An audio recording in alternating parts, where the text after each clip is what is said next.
Subject के रूप में प्रयुक्त हूं,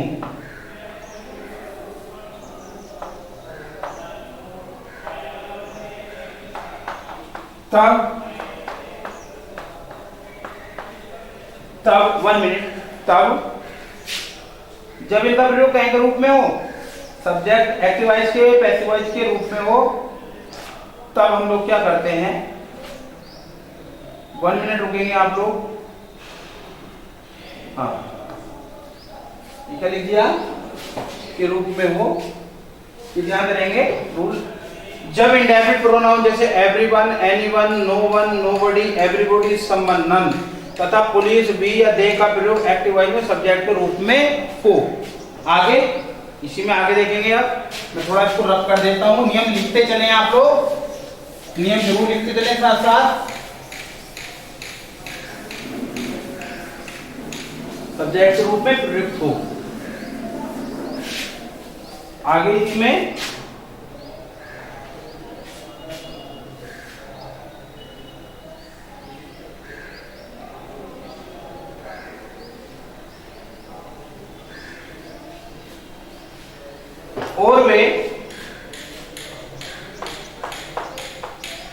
और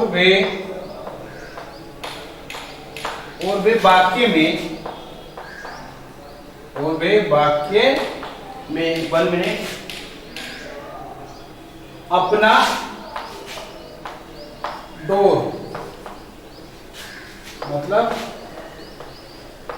अर्थ स्पष्ट रूप से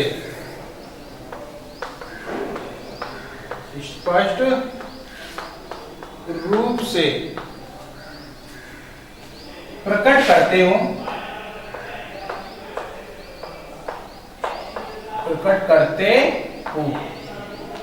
तब उन्हें पैसिव वॉइस में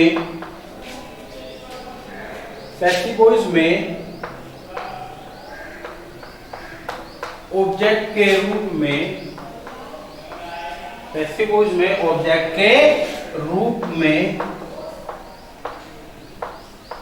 प्रयुक्त नहीं करते हैं।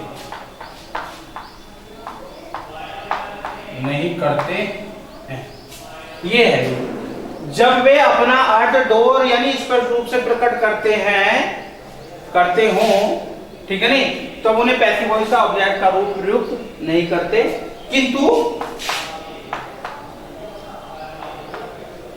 यदि वे अपना अर्थ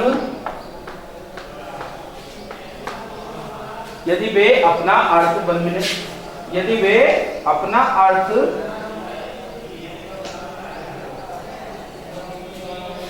स्पष्ट न करें, यदि वे अपना अर्थ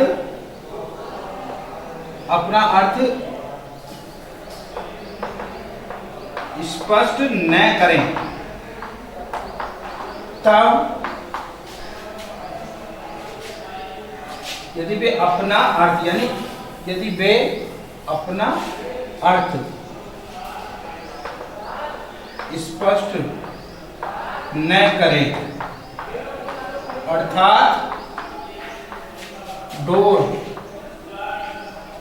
प्रस्तुत न करें,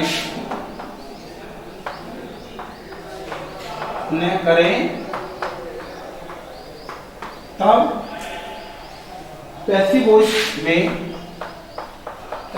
वॉइस में इनका प्रयोग ऑब्जेक्ट के रूप में होता है,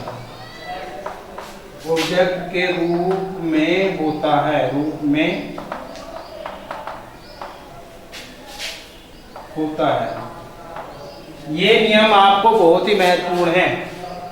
मैंने लिखवाया है जब एक्टिव वॉइस में एवरीबॉडी, नोबॉडी, इंडेफिनिट प्रोनाउन जितने भी हैं, everyone, everybody, no one, nobody, none, one या दे, पुलिस या फिर बी का प्रयोग किसी वाक्य में सब्जेक्ट के रूप में हुआ हो, के रूप में हुआ हो, सब्जेक्ट के रूप में हो, और वे वाक्य में अपना डोर प्रस्तुत करते हैं, अर्थात डोर यानी अर्थ स्पष्ट रूप से प्रकट करते हो, तो तब उन वाक्यों में पैसिव वॉइस के ऑब्जेक्ट के रूप में हम प्रयुक्त नहीं करते।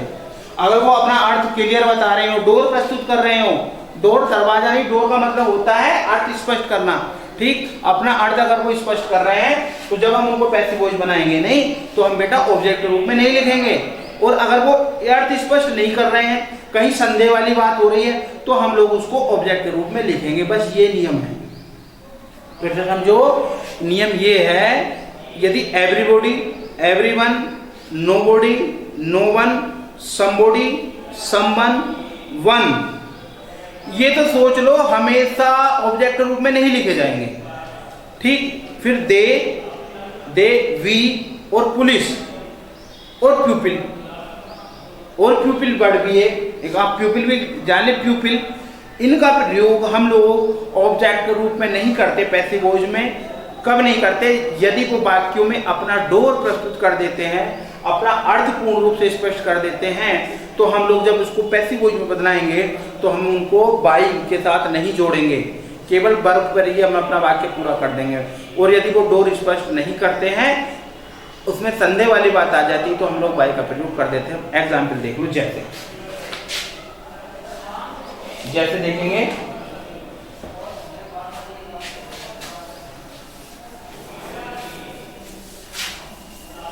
इस चीज का ध्यान रखना है आपको।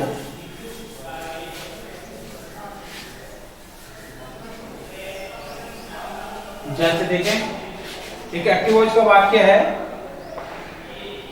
बहुत इंपोर्टेंट है, प्यूपिल स्पीक इंग्लिश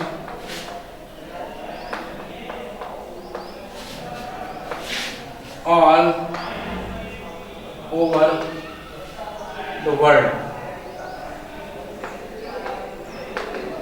देखें, प्यूपिल माने लोग, स्पीक माने बोलते हैं इंग्लिश, अंग्रेजी को, ऑल ओवर द वर्ल्ड, पूरी दुनिया में लोग अंग्रेजी को पूरी दुनिया में बोलते हैं। मैं ये भी तो कह सकता हूं कि अंग्रेजी पूरी दुनिया में बोली जाती है। अगर मैं प्यूपिल वर्ड यूज ना करूं तो मैं ये भी तो कह सकता हूं कि अंग्रेजी पूरी दुनिया में बोली जाती है। अरे बोल तो लोगों के द्वारा ही रही है। तो यहाँ पर इसका मतलब है ये जो प्यूपिल वर्ड है, अगर मैं ना भी लिखूं तो अपना अर्थ पूरा प्रकट कर रहा है। तो हम लोग क्या करेंगे, इसकी जो हम पैसिव वॉइस बनाएंगे, ऑब्जेक्ट ले लेंगे इंग्लिश, बोलते हैं is spoken all over the world, over the world, बस पूरा हो गया सेंटेंस। इंग्लिश इज स्पोकन बोली गई ऑल ओवर द वर्ल्ड, पूरी दुनिया में, ठीक। अंग्रेजी पूरी दुनिया में बोली गई, या अंग्रेजी पूरी दुनिया में बोली जाती है, बात तो एक ही है। अरे बोलने वाले तो लोग ही हैं, बोलने वाले तो व्यक्ति हैं। तो मैं प्यूपिल वर्ड अगर ना लिखूं तो सेंटेंस तो फिर भी पूरा हो रहा है। इसका मतलब ये है कि ये जो प्यूपिल वर्ड है इस वाक्य में अपना डोर प्रस्तुत कर रहा है, मतलब अपना पूर्ण रूप से स्पष्ट अर्थ दे रहा है, इसलिए हम लोग बाई नहीं लिखेंगे। वैसे दूसरा सेंटेंस देखें,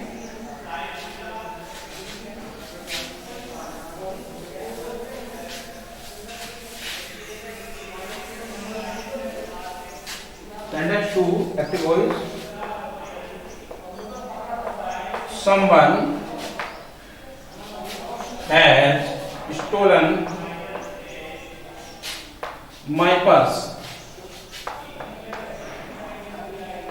someone किसी ने has stolen चुरा लिया, my purse मेरा पर्स, किसी ने मेरा पर्स चुरा लिया या मेरा पर्स चुराया गया, अर्थ तो पूरा हो गया ना, तो हो जाएगा my purse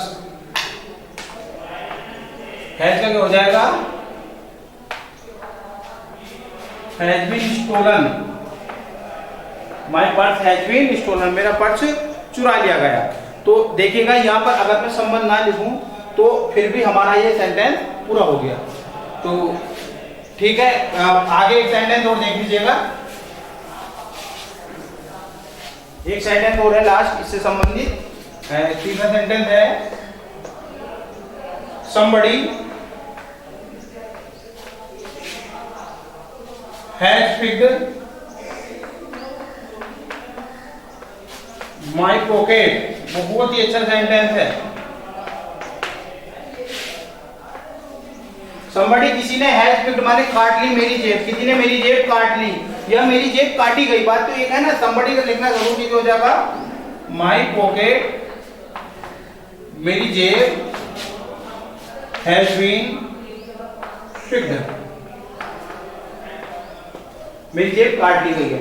तो ठीक है गाइस, जितने भी ये अभी और जो इसके स्पेशल रूल रह गए वो आपको नेक्स्ट लेक्चर में मिलेंगे। तब तक के लिए धन्यवाद।